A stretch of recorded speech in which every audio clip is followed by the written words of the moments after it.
Evangelhos, e não só os evangelhos, o livro de Atos também, a expressão Betânia vai aparecer mais ou menos, não foi chat GPT, não, estudei mesmo, ela vai aparecer mais ou menos 11 vezes.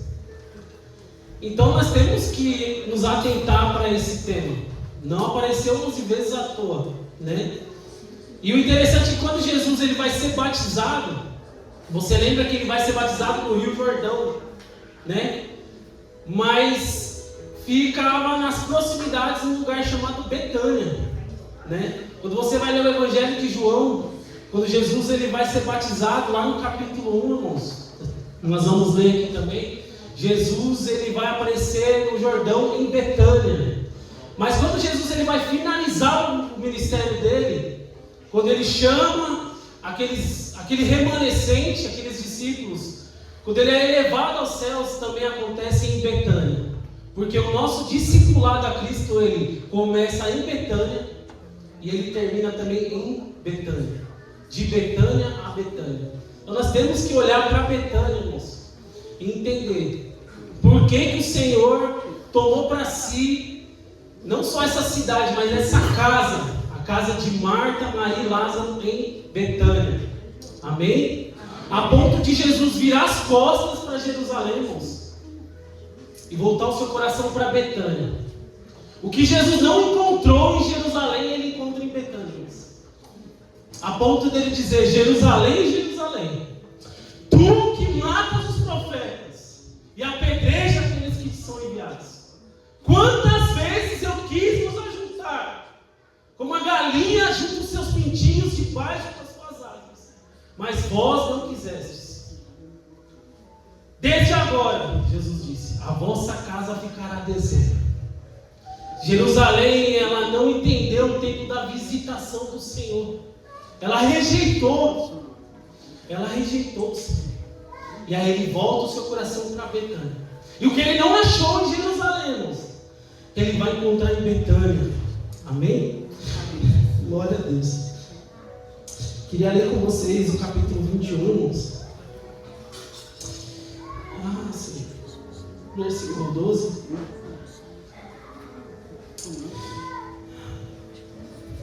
Aleluia. Glória a Deus.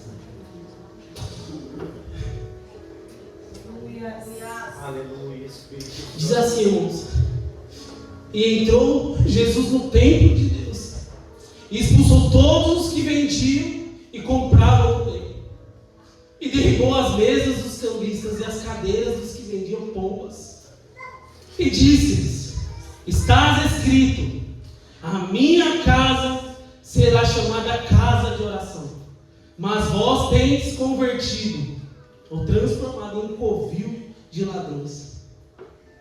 E foram ter com ele no templo cegos e coxos, e curou-os. Vêm então os principais sacerdotes, os escribas, Vêm então os principais dos sacerdotes, os escribas, as maravilhas que faziam, e as crianças clamavam no templo: Hosana ao filho de Davi. Eles glorificaram a Deus? Eles se indignaram, irmãos. Eles se indignaram.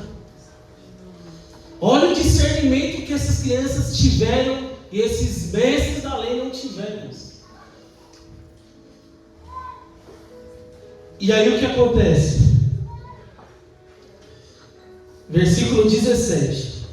E deixando-os, saiu da cidade para Betânia, e ali passou a noite. O verbo encarnado, irmãos. Aquele que Deus vai dizer o herdeiro de todas as coisas. Aquele que Paulo vai dizer que foi manifestado na carne, justificado no Espírito, visto dos anjos, pregado entre os gentios, crido no mundo e recebido acima na glória. Eles não entenderam, Jerusalém não entendeu o tempo da sua visitação, irmãos. Jerusalém rejeitou o tempo da visitação do Senhor. E nós não podemos perder essa visitação, irmãos. Nós não podemos fazer como os escribas. Nós temos que entender quem está aqui nessa noite, irmãos. Há uma pessoa aqui nessa noite, irmãos. Esse verbo vivo, que um dia viveu entre nós, irmãos. Ele está aqui, irmãos. E Jerusalém não entendeu isso, irmãos. Ah, como eu queria estar no lugar dessas crianças, irmãos. Hosana, bendito aquele que vem em nome do Senhor. Eles não entenderam, irmãos. E aí o Senhor vira as costas para Jerusalém e volta o seu coração para Betânia, a ponto de Jesus olhar para uma figueira e comparar Jerusalém e amaldiçoar a figueira. Por quê? Porque a figueira não tinha fruto, irmão. Jesus procurou fruto em Jerusalém e não encontrou. E o interessante, irmãos, que quando você vai ler esse texto aqui, Jesus vai falar: a minha casa será chamada casa de oração. Jesus também vai falar nos evangelhos: a casa do meu pai. O evangelho de Mateus vai dizer: a casa do grande rei. Mas aqui ele vai dizer: a vossa casa ficará deserta. Eles transformaram a casa de Deus na sua própria casa, irmãos. Eles transformaram a casa de Deus na sua própria casa. A pessoa central não tinha honra, irmãos. Jesus não tinha os seus privilégios, os seus direitos respeitados, irmãos, em Jerusalém. Só que em Betânia, Jesus ele tem todos os seus direitos respeitados. Porque em Betânia, Jesus ele foi servido. Jesus ele foi amado. E Jesus foi ungido, irmãos, porque ali o óleo ia ser derramado. E eu queria ler com vocês. Tem um posto isso, irmãos. João, capítulo 7. Ah, sim. Nós não podemos, irmãos, fazer isso. Cristo ele tem que ser o centro das nossas reuniões. O culto ele tem que ser centralizado numa pessoa única. Paulo vai dizer aos Efésios: todas as coisas devem convergir a Cristo. Não podemos transformar a casa do Pai, a casa do Senhor, na nossa própria casa. Até homenagens, irmãos, temos que tomar muito cuidado, irmãos, para não perder o centro. É Cristo o centro, irmãos. É Cristo. E eles não entenderam isso, irmãos. Transformar a casa de oração na própria casa.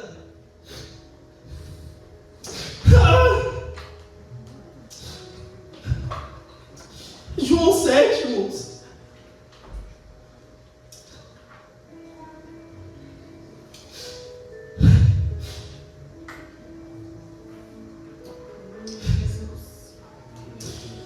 Que eles não entenderam, irmãos. Maria, Marta e Lázaro entenderam, irmãos.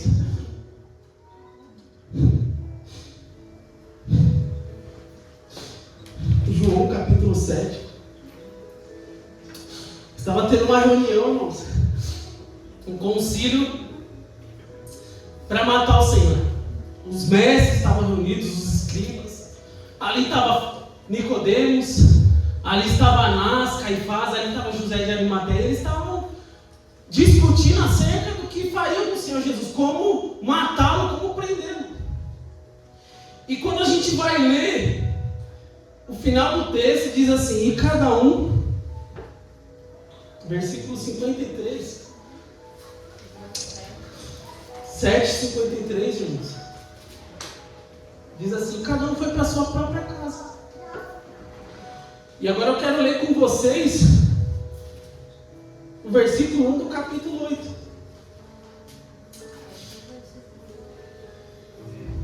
Porém Jesus foi para o Monte das Oliveiras. João ele quer constatar a vida dos mestres da lei, dos escribas, dos líderes religiosos com Jesus. Enquanto eles foram para as suas próprias casas, Jesus foi para o monte. Porque Jesus não tinha casa, irmãos. As raposas têm seus ninhos, têm seus covis, né? Os pássaros têm seus ninhos. Mas o Filho do Homem não tem onde reclinar a cabeça.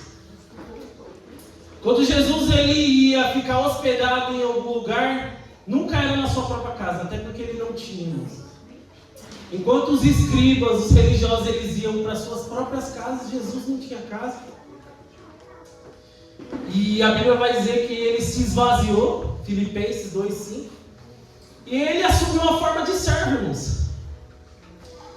E Marcos vai dizer que ele não era só um servo, ele era o servo dos servos. Jesus ele não se contentou apenas ser o servo, mas ele foi o servo dos servos. João 13, a ponto dele pegar uma bacia com água. E é engraçado que era uma função que era da escrava, que era subordinada do escravo. Olha o nível que o Senhor se submeteu. E ali ele diz: vocês dizem que eu sou mestre e Senhor? Realmente eu sou, ele diz. E ele vai dizer: sendo eu mestre e Senhor, vos lavei os pés. Veja, o Senhor assumindo a forma de servo. E ele diz: o servo não é maior do que o seu Senhor. E no capítulo 8 ele vai acontecer aquele incidente da mulher que é pega em adultério, vocês conhecem. E aí chegamos no capítulo 9. Eu estou fazendo só um pano de fundo. A gente já vai entrar no texto. E no capítulo 9 ele cura um cego de nascença. Você conhece a história. E aí ele faz um discurso e diz que ele é Deus.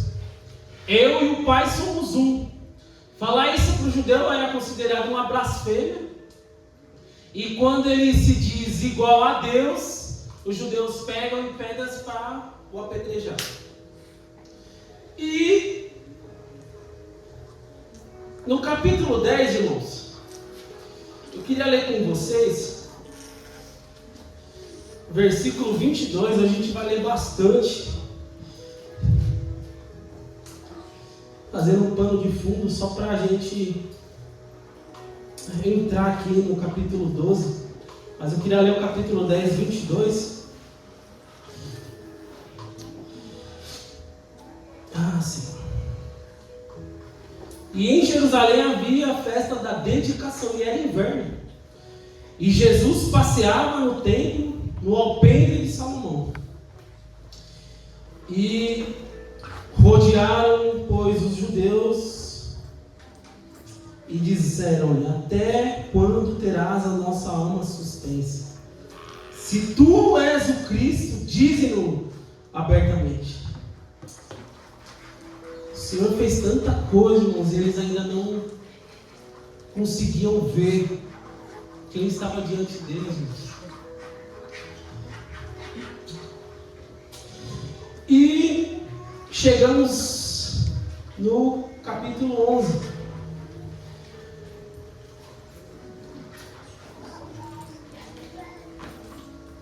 Acontece o incidente de Lázaro, que também era em Betânia, né? Vocês conhecem. E aí chegamos finalmente no capítulo 12, irmãos, que é o que eu queria ler com vocês. E aí agora a gente vai entrar na ministração, irmãos. Versículo 1, João 12. E depois eu queria também, Ludmila, por favor, irmã, que você já colocasse em Lucas 10, 38. E que nem eu falei, o nosso discipulado a Cristo, à luz de Betânia, e uma vida madura e equilibrada à luz de Betânia, né? E nós vamos ver por que Jesus ele tomou a casa de Marta, Maria e Lázaro, e como esse lar, à medida que Cristo ele ia visitando, esse lar ia crescendo numa maturidade espiritual e num equilíbrio espiritual. E eu queria ler com vocês o capítulo 12, para a gente começar a ministração, irmãos. Amém? Foi, pois, Jesus 6 dias antes da Páscoa a Betânia, onde estava Lázaro, o que falecer e a quem ressuscitara dentre os mortos. Fizeram, pois, ali uma ceia, e Marta servia. Lázaro era um dos que estavam à mesa com ele. Então Maria, tomando um nardo de unguento puro, muito precioso, ungiu os pés de Jesus e enxugou-lhe os seus pés com os seus cabelos, e encheu a casa do cheiro do unguento. Então um dos seus discípulos, Judas Iscariotes, filho de Simão, que havia de traí-lo, disse: por que não se vendeu esse unguento por 300 dinheiros e não se deu aos pobres? Ora, ele disse isso não pelo cuidado que ele tinha com os pobres, mas porque era ladrão e tinha a bolsa e tirava o que ali se lançava. Disse, pois, Jesus: deixai-a, para o dia da minha sepultura aguardam isto. Porque os pobres sempre tendes convosco, mas a mim nem sempre que tens. Amém? E eu queria ler agora Lucas 10, 38. E a gente vai fazer hoje um paralelo, irmãos, de Lucas 10, 38 com João 12. E nós vamos ver que essa família, ela, no discipulado a Cristo, ela cresceu espiritualmente. E nós vemos em João 12 uma vida cristã madura e equilibrada. E é isso que o Senhor busca da sua igreja, de nós. Porque esse é o discipulado a Cristo. Amém? E o discipulado a Cristo, irmãos, tem que ficar bem claro para nós, né? Nós que às vezes ensinamos tanto um grupo de pessoas como a nossa própria casa, nós temos que entender isso, que é o discipulado a Cristo, né? E o discipulado a Cristo não é a nós, é a Cristo. E se eu pudesse dar um resumo do que é o discipulado a Cristo, eu poderia dizer: imitação. Aquele texto de Paulo aos Coríntios, capítulo 11: sede, pois, meus imitadores, como eu sou de Cristo. E não só imitar o Senhor, mas Paulo dá uma margem para nós irmos mais a fundo ainda. Só pode ensinar a imitar Cristo quem imita, irmãos. Não adianta eu ensinar alguém se eu não imito a Cristo. O meu discipulado vai ser infrutífero. Só pode ensinar a imitar Cristo quem imita. Sede, pois, meus imitadores, como eu sou de Cristo. Isso é discipulado. Porque se eu discipular alguém não imitando a Cristo, eles vão ficar a minha cara. E quando o Senhor busca algo em nós, Ele busca Ele mesmo. Ele mesmo. Amém? Até que Cristo, Ele seja plenamente formado em nós. Amém? E esse é o discipulado, irmãos. E tem que gerar esse crescimento em nós. Amém? Sede, pois, perfeitos, como é perfeito o vosso Pai que está no céu. Perfeição, na Bíblia, não está falando de algo perfeito, está falando de maturidade, né? Paulo diz aos Efésios, capítulo 4, olha, até que todos cheguemos à unidade da fé, ao pleno conhecimento do Filho de Deus, e à estatura da medida completa de Cristo. Maturidade, chegar nessa maturidade, nessa estatura de varão adulto, é isso. E se dá no nosso discipulado. E quando você vai estudar os evangelhos, é interessante uma coisa, irmãos, também, para a gente fazer um adendo, que todas as visitas a essa casa de Jesus se dão nos últimos 6 meses do seu ministério. Nos últimos 6 meses de ministério do Senhor, o Senhor toma para si essa casa, né? Porque durante 3 anos, mais ou menos, Jesus ele pegou a casa de Pedro. Como eu disse, Jesus não tinha casa. Jesus, ele escolheu abrir mão até disso. Tudo que Jesus tinha era emprestado, irmãos. A casa não era dele, o barco não era dele, o sepulcro não era dele, a cruz não era dele, o túmulo não era dele, né? E não ter nada, né? Jesus era desapegado às coisas desse mundo.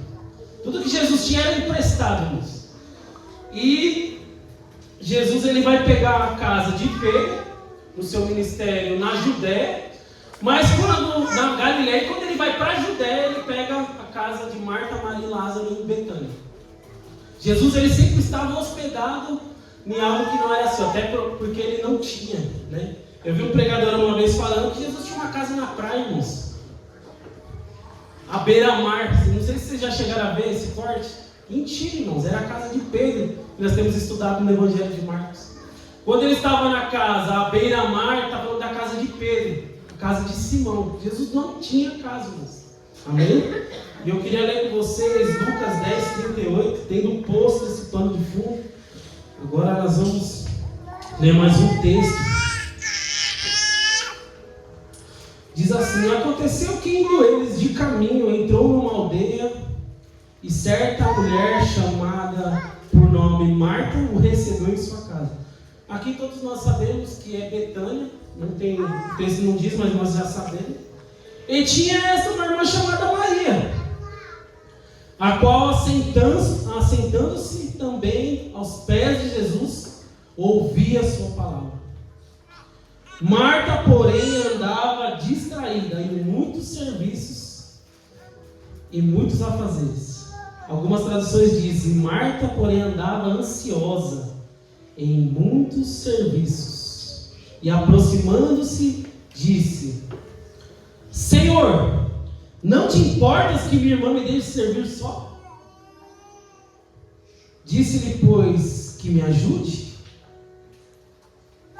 E respondendo-lhe, Jesus disse: Marta, Marta, estás ansiosa e afadigada com muitas coisas e muitos afazeres, mas uma coisa só é necessária.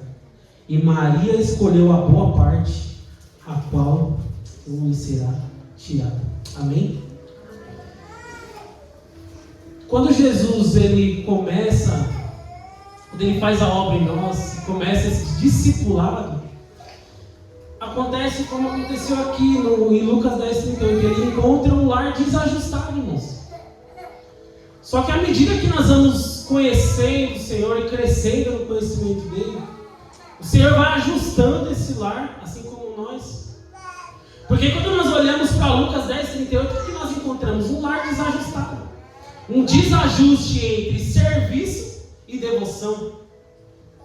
Porque como eu falei aqui na outra saudação que eu dei, se nós não soubermos entender o que é serviço e devoção, nós podemos cair num ativismo espiritual. Então algo que seria para nós fazermos na obra do Senhor, em vez de ser uma atividade espiritual, se torna um ativismo espiritual. Mas também não podemos só ser devoção, porque se formos só crentes devotos, nós seremos crentes também omissos, crentes preguiçosos.